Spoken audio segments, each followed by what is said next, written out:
Hi, it's the 26th of July 2026. I'm doing a series of videos, and this one is about the advice I would give Gary Stevenson and all the people who want to do something about wealth inequality and especially in the UK, but in any democratic country. And I watched Gary's videos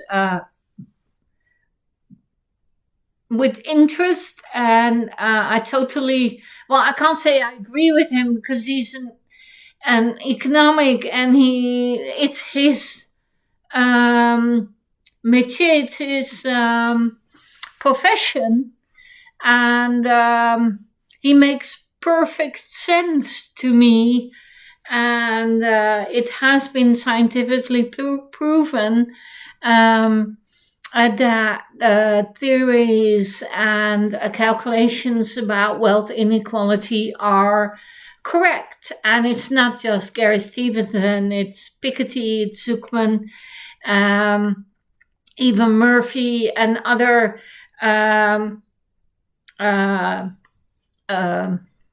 Nobel Prize winning economists in the United States actually support and this theory, and have proven that this theory is right. And Gary Stevenson has taken up the battle to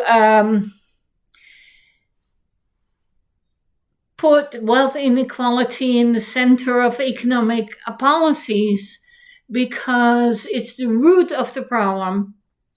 The problems we're experiencing right now, and it also shows us the solution. So, just a short recap. The root of the problem is that the wealthy are not paying tax, and the poor can't pay tax, so the middle class is squeezed and has to pay more and more and more tax. So more and more people from the middle class fall into the poor until you just have no more middle class and you just have a very rich top and a very poor a division. And this is what you see is happening in the UK and in other countries, and especially in the US, which is so unequal and unequal that it defies description. Well, anyway, it's horrible, and it has advanced to a stage that approaches the French Revolution. And then you sort of go, French Revolution? Well, there was a French Revolution, and they cut off the king's head because there were so many poor people, and a small class of landowners and the church who didn't pay taxes. And the king was spending so much money on wars and other things. And then when there were when the harvest failed and there wasn't enough bread, the king didn't have any money, and he borrowed money, and he borrowed money, and he borrowed money, and at some point he couldn't borrow money anymore. And the rich and the church refused to pay taxes. So the poor had to pay more and more taxes, and they didn't have any bread. And they were hungry. So what did they do? The hungry hordes, they went to Versailles, and at some point they cut off the king's head. And then the revolutionary government stepped in, and what did they do? They didn't just tax the church, they nationalized the church. They sold off all its assets, put all that money in the government coffers and paid off the debts and paid for bread. But the only problem was there was so much unrest and the economy was failing that at some point the money they got from the church and selling all the assets, at some point it ran out. So then they took the landowners and the nobility and they took all their money. They just said, oh, you're an enemy of the state and we're confiscating all your assets and all your property. So then they took all the property and all the money and everything from the nobility, and to make it easier, they chopped off their heads as well. And that lasted for a few years, but then the money ran out and they had destroyed the whole economy because everybody was either dead or starving. And nobody wanted to invest in France with this revolutionary government who nationalized everybody who had any money. So then Napoleon came. He said, okay, I'll fix this. I'll fix it, but you have to make me general. And then you have to make me king. And then you have, well, let's skip the king part. You'll just make me emperor. So what did Napoleon do? He took an army of conscripted, not a paid army. He didn't have any money. He invented conscription. He took all these French young men and he paid them shit. And so he didn't pay his soldiers very well. But they went out and they conquered Germany, they conquered Austria, they conquered Italy, they conquered the Netherlands. They just conquered the whole of Europe. And the soldiers were, the plunder was divided from the top to the bottom. And Napoleon started taking all the assets and riches and gold and everything all these countries had and took them to Paris. And that is how he paid the bills. So you see this escalation of first liquidizing the church and using all that money to pay, then taking all the nobility, declaring them enemy of the state, taking all their assets and paying the state's bills from that. And when there was no more money inside of France, Napoleon went outside of France and stole all the money he could find in Europe. So the French were living it up, and that is why they love Napoleon, because he plundered huge countries and took all that money and art and everything, and he dragged it to Paris and divided it among the Parisians and some French people. And they were living it up. They were dancing and, wearing the mink coats from the Polish and German nobility. And they were living very well from the plunder until Napoleon lost the Battle of Waterloo. He had to give up all his conquered lands, and France was again within his own borders. But there was no money. They plundered and plundered and plundered and plundered. And fortunately, there were some people during the Napoleon time who used some of the plunder to resume trade, to rebuild factories, and to rebuild a part of the economy. So it survived the fall of Napoleon and the fact that plunder was no longer coming in. They had to they had to make their own money from their own economy. Why am I telling all this? Well, because right now the same process is happening very fast in America and a bit slower in the UK, but that is the basic problem. The rich and the church, but the rich are not paying taxes. The poor can't pay taxes. So the middle class has to pay more and more and more and more taxes, becomes poorer and poorer and poorer and poorer and poorer. But at the same time, the government expenses are going up and up and up and up and up and up and up. Because Trump just decided to up the military budget from 600 billion to 1.2 trillion. Now, where is that money going to come from? If the rich don't pay taxes and the poor can't pay taxes, well, those 800 billion extra is going to have to come from the middle class.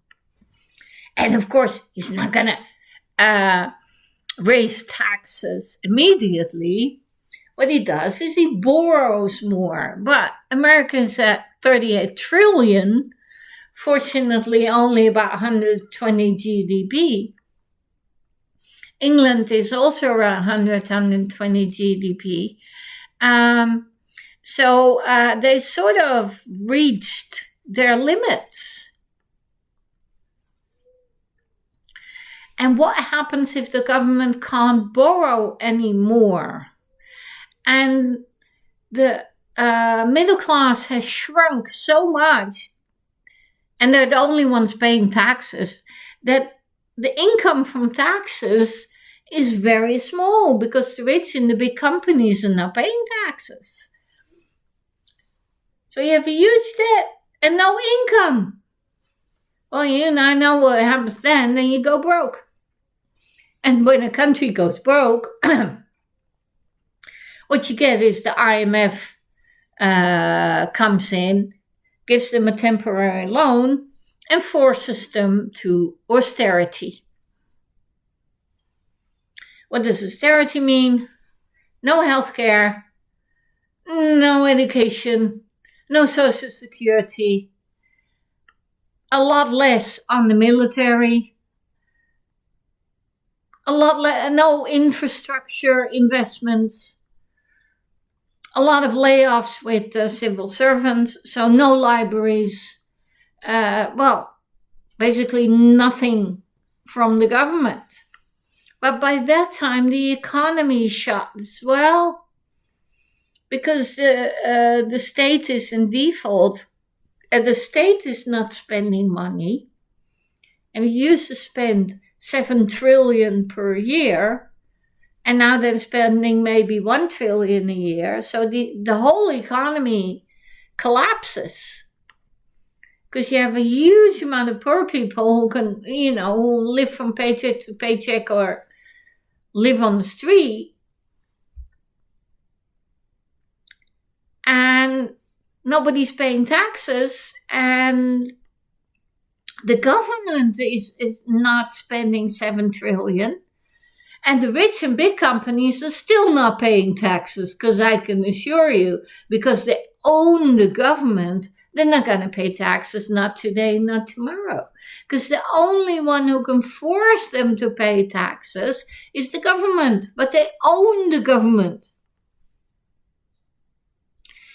And then it's very profitable for them. You think, how? What? Yeah, an economic collapse is very profitable for the rich who have money. Because when the economy collapses, the stock exchange collapses, and stocks suddenly lose a lot of value. And then you think, well, the rich lose a lot of value. They do.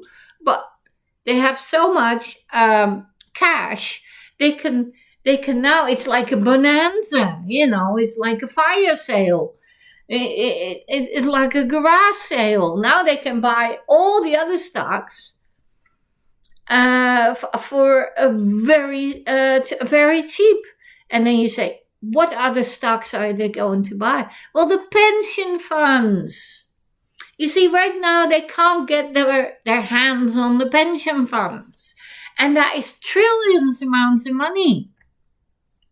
So when the government collapses, the pension funds in order to be able to pay out even a little bit, will have to sell the stock. So the stock exchange goes, because other people can pay stocks. Only the rich people can buy stocks, and this is the only way they can get the stocks from the pension funds, by forcing them to sell. And everybody who owns a house will sell it as well. So the house prices will go down a lot. You'll have a housing crisis because people can't pay their mortgages. So the last of the middle class who still own their house will have to sell it, because they're not getting a pension and there's huge unemployment. So then the rich can get their hands on the houses they haven't been able to buy because people were living in it. So to the rich people, an economic collapse, which in its very nature is temporary, is a huge opportunity. It's a sale. It's the summer sale. It's the Christmas sale. It's every sale of the year just all rolled into one. So they buy all the assets from all the middle class and all the people who still own something. And that means that after 1 or 2 years, the 1%, the 10%, the 1%, the rich, they will own everything. They will own all the houses, all the stocks, all the land, and all the companies. Because a lot of companies will go bankrupt. And the big companies will start gobbling up all the little companies, so they'll be bloated. They can buy the whole competition.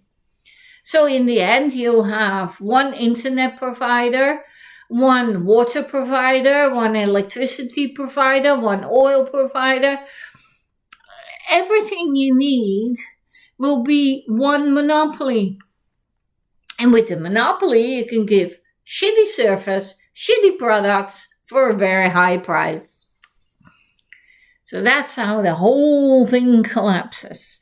And I don't think they're going to chop off, Donald's head like they did with the French king. But it does explain why he wants to build a bunker under the White House. It does explain why Musk and all these rich guys want to build big cities in orbit, or moon bases or whatever. They're looking for a way out. They're looking for escape, because at some point they are going to be so rich and own everything. And all the rest, the 99 or the 90, will be so poor, they'll be what I call the hungry hordes. And if it's one thing the rich and the powerful fear more than anything else, it's the hungry hordes. Because then there'll be millions of people coming at you with hatchets, and they want to, steal all your assets. But first of all, chop your head off. So that is why they want to go live in orbit and on Mars and on the moon, and they're building bunkers under the house because they're scared shitless. They're scared shit because they know they're stealing all the money from the people. And at some point, the people are going to get so hungry, they'll rush the big mansions and the castles and the chateaus, and they'll get out the guillotine, and they'll do their worst. So that is the problem, a definition. This is a description of the problem. And it all starts with the K economy, with a huge wealth inequality. And we've come to a point, not just in America, not just in the UK, but in the whole world, where the wealth inequality the gap is so wide, it is exponentially moving into the direction of the 1% or the 10% owning everything and having all the power, and 90% of the people just, diving dumpsters and living on the streets and hungry hordes and starving. Now, this is a bit, yeah, well, no, it isn't. You see, the thing is, right now, we're in a really, a lot of people in a lot of countries are in a good place because we have a large middle class, and especially in Europe, we have what is left of the welfare state. Because in the 50s and the 60s and even the 70s, we built the welfare state. And it has produced a huge middle class. It has produced a high living standard for ordinary people who were able to buy the house, send their kids to university and college. The children were getting a proper education. Everybody had decent health care. Children were healthy and happy. And actually, I grew up in this world, and it was wonderful. The welfare state, where you don't have to worry where your next meal is coming from, where you know your children will have an education, your children will be able to buy a house, and your children will be healthy. And that you will not starve if you lose your job, is a wonderful way to live. I know a lot of Americans don't know what that feels like. What it feels like to live without fear. You Americans have no idea. And it's wonderful. It's wonderful. A welfare state is wonderful. And in Europe, not in the UK, and not in Eastern Europe, so let's say Western Europe, we had a good run. We had a really good run, and we're still doing fine, and we're still rich, and we still have a large middle class. And that is actually the solution to the problem. Because either you have wealth inequality run by what I call the zero fuckers, because they don't give a fuck and they're motivated just by greed and getting more and more and more and more, especially, or even if it means that other people get less and less and less and less, and that is what's happening. They're just stealing all the money from the poor and the middle class. And so you have the zero fucker oligarchy, K-shaped economy with a huge wealth inequality, which is getting bigger and bigger and bigger. Or you have a welfare state, what I call a civilized society. And in Western Europe, we've been living in a welfare state since the 60s. And even though every year it gets destroyed a little bit more, it's still the basis of it is still there, and we have wonderful lives. I wanted to say to the rest of the world, to live in one welfare state is like living in paradise, and it is something that everybody in the whole world should strive for. I know what it's like. It's wonderful. It's wonderful. You have a wonderful life. You will always have a roof over your head. You will always have enough to eat. You will always have education, and you will always have healthcare, and your pension is taken care of. So all your basic needs are met from the birth to cradle to the grave, and it's wonderful. And it's a society where people are civilized. It's a society where there's less crime, because there are no poor people, there are no desperate people, there are no hungry people. So you have a lot less crime. You live in wonderful houses. The streets are clean. The roads are wonderful. The universities, the research, development, the factories, the labor laws, everything is wonderful. And that is what a civil society should be like, and that is what the whole world should be like, because there is enough wealth, there are enough assets, there is enough land, we know enough technically to pay for a welfare state in every country. Because what is a welfare state? It is where everybody's basic needs are met. The only thing is, we don't have enough for everybody's greed.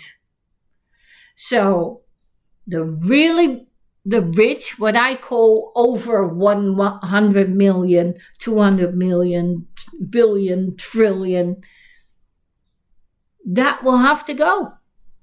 These people will have to invest all that money in research and development, in building factories and starting businesses and increasing services and building better products and taking care of the environment and stopping global warming and investing in renewable energy, etc., etc.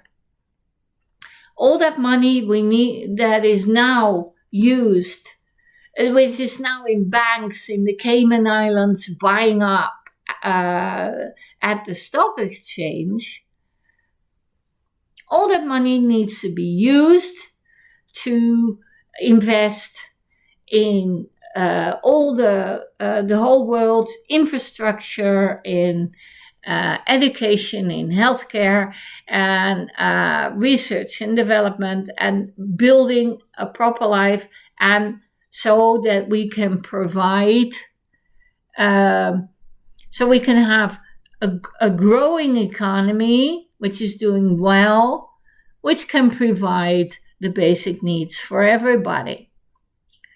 Good thing about that is also, if at the same time government stops spending on guns, weapons, and war, we'd be saving so much money. If we just take the money we now spend on defense, army, weapons, and whatever, if we take all that money and use it for a welfare state and invest in world infrastructure, world education, world healthcare and research and development, energy transition, there's enough money in war and weapons to pay for all that. All that money is easily enough to pay for the whole energy transition. With all these wars and weapons, we are pissing away our wealth, and we need to invest it in our economy, in our people, and in a civilized society. So take these guns and put them in the furnace and make plows, and let's change this world from zero fuckers to civilized society. Well, on to the next.